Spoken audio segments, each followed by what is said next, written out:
अब एक क्वेश्चन देखते हैं। क्वेश्चन दिया गया है कि identify the monomials, binomials, trinomials and quadrinomials from the following expressions. कहने का मतलब है कि ये अलजेब्राइक एक्सप्रेशन दिए गए हैं, इसमें आपको पहचानना है कि मोनोनॉमियल कौन है, बाइनॉमियल कौन है, ट्राइनॉमियल कौन है और क्वाड्रिनॉमियल कौन है। अब भैया क्वेश्चन तो बहुत सारे दिए हैं, इन्हें सॉल्व करना है आपको, लेकिन आइए आपको बता दें कि मोनोनॉमियल किसे कहते हैं, बाइनॉमियल किसे कहते हैं, ट्राइनॉमियल किसे कहते हैं, क्वाड्रिनॉमियल किसे कहते हैं। अगर आप ये जानेंगे तभी तो ये क्वेश्चन हल कर पाएंगे। तो मोनोनॉमियल्स किसे कहते हैं, अभी इसके पहले वाली वीडियो में हमने बताया कि टर्म्स ऑफ अलजेब्राइक एक्सप्रेशंस किसे कहते हैं। तो मैंने कहा कि मोनोनॉमियल उसे कहते हैं कि उस अलजेब्राइक एक्सप्रेशंस है जो वन टर्म, जिस अलजेब्राइक एक्सप्रेशन के पास वन टर्म होगी उसे मोनोनॉमियल कहेंगे। बाइनॉमियल किसे कहेंगे, जिस अलजेब्राइक एक्सप्रेशंस है टू टर्म, जिस अलजेब्राइक एक्सप्रेशन के पास दो टर्म होगी उसे बाइनॉमियल कहेंगे। फिर ट्राइनॉमियल किसे कहेंगे, अलजेब्राइक एक्सप्रेशन है थ्री टर्म्स, जिस अलजेब्राइक एक्सप्रेशन के पास तीन टर्म होगी उसे ट्राइनॉमियल कहेंगे। तो क्वाड्रिनॉमियल किसे कहेंगे, algebraic expression has four terms, जिस अलजेब्राइक एक्सप्रेशन के पास फोर टर्म होगी उसे क्वाड्रिनॉमियल कहेंगे। अब आइए क्वेश्चन करते हैं। जैसे पहला क्वेश्चन दिया गया है, पहला क्वेश्चन एक्स क्यूब, इसके पास कितनी टर्म है, इस अलजेब्राइक एक्सप्रेशन के पास केवल एक टर्म है एक्स क्यूब, तो ये क्या हो जाएगा, मोनोनॉमियल हो जाएगा। अब दूसरा देखते हैं बी क्वेश्चन।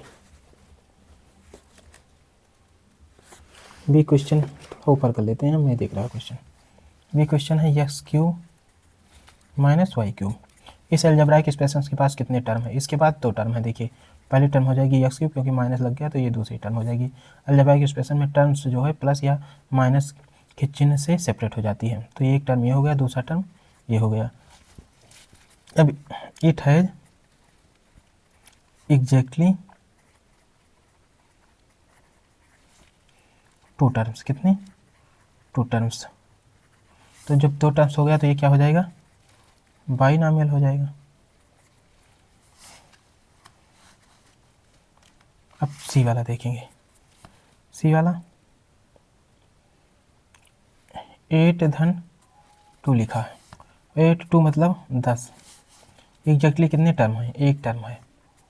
वन टर्म होगा तो क्या हो जाएगा, मोनोनॉमियल हो गया। मोनोनॉमियल क्यों हुआ, क्योंकि वन टर्म है, कितनी, वन टर्म। अब डी क्वेश्चन देखते हैं। डी क्वेश्चन क्या है, पी क्यू आर कितने टर्म है, वन टर्म है, तो क्या हो जाएगा, मोनोनॉमियल हो जाएगा, मोनोनॉमियल। अब अगला क्वेश्चन देखते हैं ई वाला, 4x माइनस 3 धन 8, इसे सॉल्व करेंगे थोड़ा तो 4x हो जाएगा, 8 में से 3 गया धन 5, एग्जैक्टली कितने टर्म हो जाएंगे, टू टर्म, एक टर्म हो जाएगी 4x, दूसरी टर्म हो जाएगी 5, तो कितने टर्म हो गए, टू टर्म्स।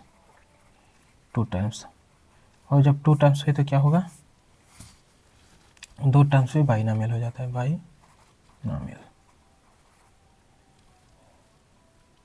बाइनॉमियल्स हो गया।